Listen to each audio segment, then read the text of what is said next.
ஜெய் சாய்ராம். நான் உங்கள் மாயாமோகன் பேசுகிறேன். பாபாவும் ரயில் விபத்தும் இந்த கதையை நம்ம பார்க்க போகிறோம். அந்த காலத்தில் பாபா சாஹேப் ஜோக்னு ஒரு பெரிய பக்தர் இருந்தார்.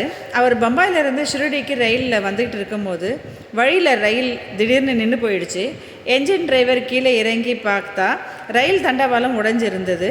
அடுத்த 10 நிமிஷத்தில் எதிரில் இருந்து வேற ஒரு ரயில் வர நேரம். ரெண்டும் மோதி பெரிய விபத்து ஆயிடும்னு எல்லாரும் பயந்தாங்க. எல்லாரும் கதற ஆரம்பிச்சிட்டாங்க. அந்த நேரத்தில் பாபா சாஹேப் கண்ணை மூடி மனசில் பாபா காப்பாற்றுங்க அப்படின்னு வேண்டுறாரு. அப்போ ஆச்சரியம் என்னன்னா, தூரத்தில் ஒரு பக்ரி வந்தார்.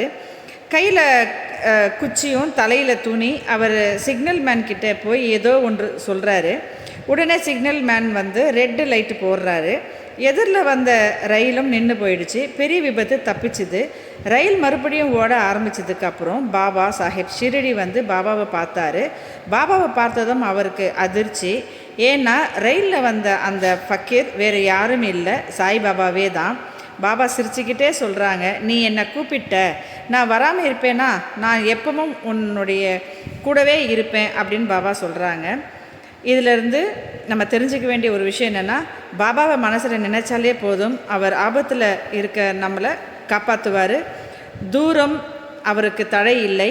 Jai Sairam. Sai bless you all. Jai Sairam.